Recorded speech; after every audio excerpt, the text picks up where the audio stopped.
Hey everyone, today I'm going to teach you how to delete saved places in Uber. So let's get started with this quick tutorial. First, I'm looking at the bottom of my screen where I can see the account option. I'm tapping on that to open up my account settings and preferences. This is where all the personal customization features are stored, including the saved places I want to manage. Once that opens, I'm looking for the settings option and tapping on it. This takes me deeper into the configuration area where I can adjust various aspects of my Uber experience. Settings is basically the control center for everything related to my account. Now, inside the settings menu, I'm scrolling through the available options until I find shortcuts. I'm tapping on that because this is where Uber stores all the locations I've previously saved for quick access.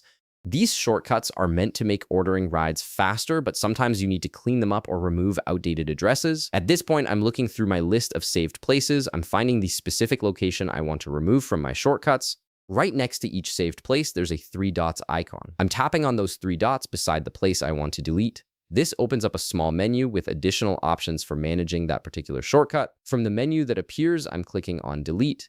This tells Uber that I want to remove this saved place from my shortcuts entirely. It's a straightforward option that gets rid of the location without affecting any other saved places or settings in my account. After I tap delete, a confirmation message pops up on my screen. This is Uber's way of making sure I really want to remove this shortcut and didn't just tap it by accident. I'm reading through that confirmation message quickly, and then I'm tapping delete again to confirm my choice. Once I do that, the saved place is permanently removed from my shortcuts list. And that's it. The saved place is now deleted from your Uber shortcuts, giving you a cleaner list of locations and making it easier to manage the places you actually use regularly. If this video helped you out, be sure to leave a like, subscribe, and I'll see you in the next one.